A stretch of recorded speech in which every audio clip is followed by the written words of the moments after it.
सोचिए क्या होता है जो ब्रह्मांड को बचाने वाली देवताओं की शक्ति भी राक्षसों के आतंक के सामने कम पड़ जाए।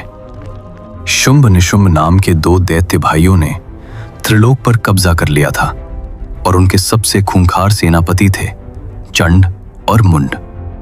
जब लगा कि अब सब कुछ खत्म हो जाएगा, तब एक ऐसी शक्ति का जन्म हुआ जिसका क्रोध ही सबसे बड़ा शस्त्र था। ये कहानी है देवी के उस सबसे उग्र और भयावह रूप की जिसने धर्म की रक्षा के लिए जन्म लिया। जब शुंभ निशुंभ के अत्याचारों से परेशान देवता हिमालय पहुंचे तो उन्होंने देवी पार्वती की स्तुति की। उनकी प्रार्थना सुनकर देवी के शरीर से एक और दिव्य स्वरूप प्रकट हुआ, जिन्हें देवी कौशिकी या अंबिका कहा गया। जैसे ही चंड और मुंड अपनी सेना लेकर देवी को पकड़ने आए, देवी कौशिकी का चेहरा क्रोध से तमतमा उठा। उनकी भौहों के बीच यानी ललाट से एक विकराल देवी प्रकट हुई, महाकाली।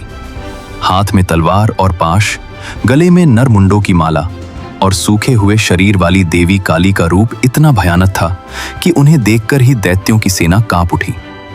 देवी काली बिजली की तेजी से राक्षसों की सेना पर टूट पड़ी। उन्होंने हजारों दैत्यों को पलक झपकते ही खत्म कर दिया। यह देखकर चंड और मुंड ने खुद देवी पर हमला बोल दिया, लेकिन महाकाली के सामने वे भला क्या टिकते। देवी ने एक ही झटके में पहले चंड का सिर धड़ से अलग किया और फिर दूसरे ही पल मुंड का भी वही हश्र हुआ। जब देवी काली उन दोनों के कटे हुए सिर लेकर देवी कौशिकी के पास पहुंची तो देवी ने प्रसन्न होकर कहा, क्योंकि तुमने चंड और मुंड का संहार किया है, इसलिए आज से संसार तुम्हें चामुंडा के नाम से जानेगा। देवी चामुंडा की यह कथा तो बस एक झलक है। सनातन धर्म ऐसे ही न जाने कितने रहस्यों और शौर्य की कहानियों से भरा है। अगर आप ऐसी ही दिव्य गाथाओं को जानना और समझना चाहते हैं तो हमारे चैनल द डॉक्यूमेंट्री हब से जुड़ना न भूलें।